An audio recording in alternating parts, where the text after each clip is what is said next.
Hello there, everybody, and welcome back to Buckeye Politics. It's me, your favorite Ohioan. So today we're going to be doing the first governorship prediction for the 2022 midterms of the year.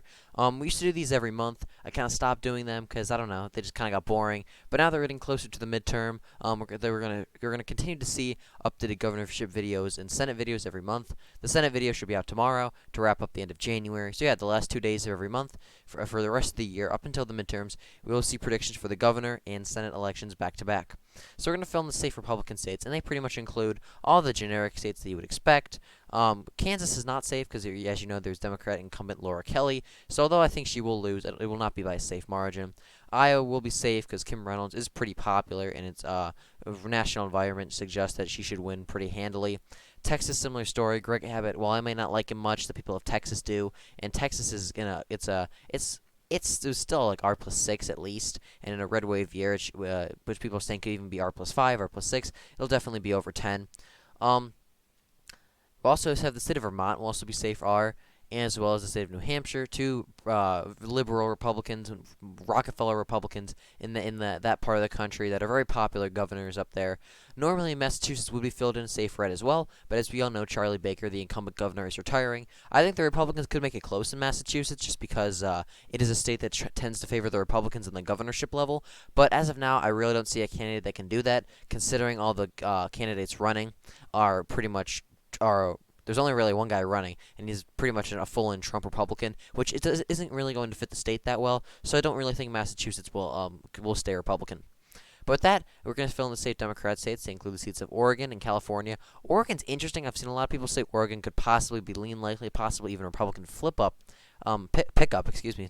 But I with the incumbent governor, Kate Brown, retiring, she was not super popular, and the reason the state was even close was really because she was not popular. So although it's a red wave year, as of now, I think Oregon will probably just be above the safe margin, probably about D+11, maybe D+12. But yeah, Oregon is not. I don't see Oregon flipping as of now. If we get a good candidate, maybe, but as of now, I'd say no. Hawaii will also be safe blue, as will Maryland, New York, Massachusetts, and Rhode Island. So with that, these are the safe Democrat seats and safe Republican seats.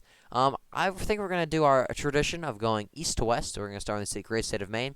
In the great state of Maine, I expect Janet Mills to hang on to Paula Page by about a tilt margin. The former governor of Maine, he's relatively popular. He's a Republican, but I don't think he's gonna. I just don't think he's gonna have enough to beat Janet Mills. She's also pretty popular, and it is Maine. Depending as of now, Maine could be a possible pickup, but as of now, I just don't see it. So I'm putting Maine in the tilt blue column. The state of Connecticut was actually very competitive in 2018, despite being a blue wave year, and that's why I'm putting it in the likely D column. As of now, I don't think Bob Stefankowski is going to beat Ned Lamont. It'd be very awesome if he could, but Ned Lamont has his approval rating is pretty high right now. He was not very popular when he first ran, but now that he's been in office a few years, people do kind of like him. So yes, I think Bob Stefankowski is going to run a good campaign and make it closer than it probably should be. I think Ned Lamont will still win by a likely margin. The state of Pennsylvania is a very interesting state. Pennsylvania, it's really could go either way. In all honesty, incumbent Republican governor, incumbent Democrat Governor Tom Wolf, he's term limit obviously, and the state attorney general Josh Shapiro, is going to run, as well as State Treasurer Joe Torsella. A bunch of random Democrats are running, as was the former U.S. Representative, the Chad Lou Barletta. He's pretty based. I think Lou Barletta should actually be able to win. A lot of people say that he's a bad candidate because he lost in the 2018 Senate election, but he was against Bob Casey Jr., who's like the most popular senator in the country, and against these random Democrats who hold, I think only one even has a statewide position. The rest are just senators or state representatives. And this guy was a U.S. representative, and he's ran before, and he actually made it pretty close against Bob Casey Jr., especially in a D+8 environment, and against a very popular incumbent in Bob Casey Jr. Lou Barletta, I think he should win by a lean margin in Pennsylvania. My great home state of Ohio, that's going to go in the likely R column. really, Ohio's gonna go Republican no matter what. It just really depends if it's gonna be Mike DeWine or Joe Blystone or Jim Renossi who wins. I could really see any three of them at this point. Renossi is supposedly leading in the polls, but DeWine has done some very good things recently, most likely to try to avoid the primary. So I could see DeWine narrowly beating Renossi. But then again, there's a lot of energy on Joe Blystone's campaign. It's very grassroots, so I could really see any three of them getting the nomination. Whichever one of the three does, I do expect them to go on to win by about an R+9 margin, maybe even safe. But as of now, I'd still probably put it about R+9, just barely under that safe margin. State of Michigan. I'm also going to put that in the Tilt R column. Excuse me. Gretchen Whitmer, with the lockdowns and everything, she's not super popular, and there are plenty of good Republicans running, and I think that they'll do very well in the suburban and rural areas. That's really the reason Trump lost the state was he regressed in places like Grand Rapids and other more suburban counties, traditional Republican counties that Trump kind of regressed in because of either growth or they just didn't like Trump. Meanwhile, Trump did very well in the rural areas, and there's plenty of good candidates running, and as long as we can get someone to do decently in the suburbs and do as good as Trump in the rural areas, especially against Gretchen Whitmer when she's pretty unpopular from the COVID lockdowns, I do expect Michigan to tilt R. Instead of Wisconsin, it's going to be a lean R state. Tony Evers is not very popular. He's handled everything horribly. He's the second most vulnerable incumbent.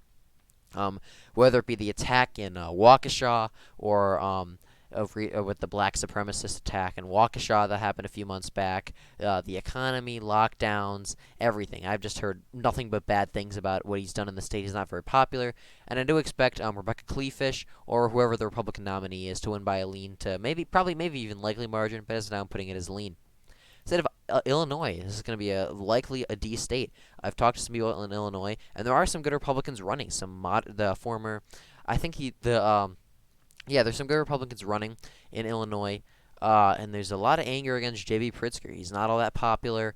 There was that poll a while back that ended up by like 30 points, but there was also like only a 500 people sample, and they were like 30% undecided, and it was like it might even been a Democrat internal. I don't exactly recall, but yeah, Illinois is definitely going to be competitive in 2022, and maybe even in the future. I don't think it's going to flip as of now, but I definitely see it getting much closer, probably being about D+8, D+9. State of Minnesota, that's going to be not me to do. That's going to be a tilt D state. I did not mean to get your guys' hopes up there. I don't see Minnesota flipping. It's going to be very close and very competitive, but I just don't see it happening with the Minneapolis trends from 2020 and people moving to Minneapolis, people leaving the Iron Range and the rural areas. I think, and although it's going to be an R wave year, and I think it's going to be very, very competitive, I just don't see it right now. I think Minnesota is going to tilt the Democrats. State of Georgia, I'm going to put that as the tilt R column. I think if Brian Kemp's the nominee, I think it's going to be tilt R. If it's David Perdue, I think it's going to be lean R. Stacey Abrams she'll get turnout in Atlanta, but with a Republican wave year, the rest of the state's going to be heavy Republican, and she's just not very popular outside of Atlanta. And Brian Kemp's not very popular with Republicans, but I think because it's against Stacey Abrams and Republicans hate Stacey Abrams so much, I do expect Republicans to turn out a lot for Brian Kemp. So I think he'll narrowly beat Stacey Abrams. But if David Perdue's the nominee, I expect it to lean to the Republicans because not only is David Perdue very popular among Republicans, but he's also pretty popular with some moderates. He nearly won in the he did win the original Senate race. So even when Georgia went to Trump, he outperformed Trump, which is always a good sign. So he is pretty popular with some moderates. So we do expect David Perdue, if he's the nominee, to win by a little bit more.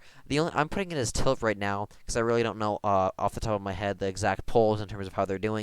So if David Perdue is the nominee, then Georgia will lean to the Republicans.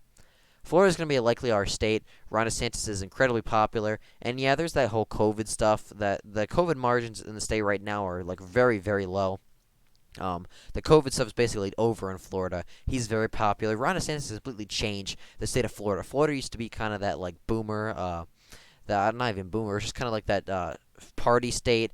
That would go back and forth. But Ron DeSantis made Florida like a freedom, pretty conservative state, if anything. He's completely changed the culture down there, and you'd love to see it. That's what happens when we get good conservative governors and leaders across the country. So we can change the national environment and shift the Overton window, which Ron DeSantis has done. And because of that, I do expect him to win pretty handily in the state of Florida, probably by around 7 to 8 points.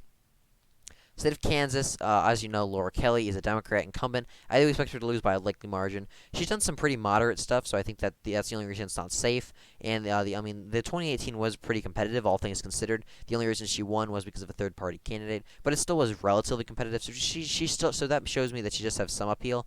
But yeah, I really don't see Laura Kelly doing anything. I think she's going to lose by a likely margin, probably even close to safe.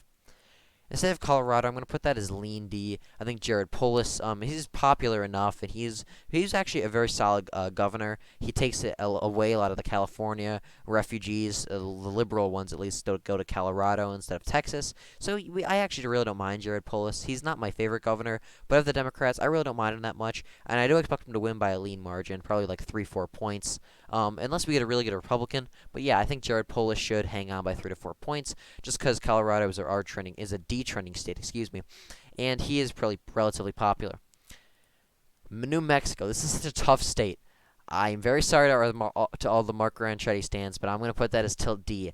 I really like Mark Ronchetti. I think he's a wonder. He's an incredible candidate, but right now I just don't see it. I think he's going to make it very competitive. I think he's going to make it very close, and he seems to be running a good campaign. But right now I cannot see New Mexico flipping R in this scenario. I think New Mexico is going to be a sleeper flip. If anything, it's going to be kind of like New Jersey in 2021. It's going to be no one's going to really talk about it except some people on the right. It's going to end up being way closer than people expect. But right now, I just do not see it flipping. I really hope it does, but I just don't see the numbers. I don't see I don't see it right now. Possibly, I mean, it's definitely possible. But as of now, I mean, we still have a long way to go. That could definitely change. But yeah, as of now, I see Mark Ronchetti losing by about half a point. State of Arizona, Kari Lake's going to go on to win by a lean margin. I love Kari Lake. She's a pretty good candidate. All the people saying she's a bad candidate don't know what they're talking about. She's a little crazy. I'll give her that. But we love our crazy conservative governors. She's gonna hopefully. I mean, everyone says she's crazy and she's far right. Well, yeah, and she's not gonna win. Well, I mean, it's gonna be a pretty heavy Republican wave year, so I think that she should manage to win anyway, honestly. And plus, Arizona's not really that far of a state. And if anything, Kari Lake being so conservative, if she does get into the office, she should manage to win and possibly do what she did to Florida and shift the state way to the right, similar to what DeSantis has done in terms of the rhetoric and the whole Overton window of the state, shifting it way to the right. State of Nevada, that's going to be a tilt R state. I really don't. I think Nevada is an R trending state. I think no matter who the Republican nominee for governor is, should be able to narrowly flip it. The incumbent is not super popular, and overall, I think we see the trends in the Las Vegas area are going to be very beneficial for the Republican Party. So with that, this is my 2022 governorship prediction. Please be sure to like and subscribe for more. Let me know what you think in the comments.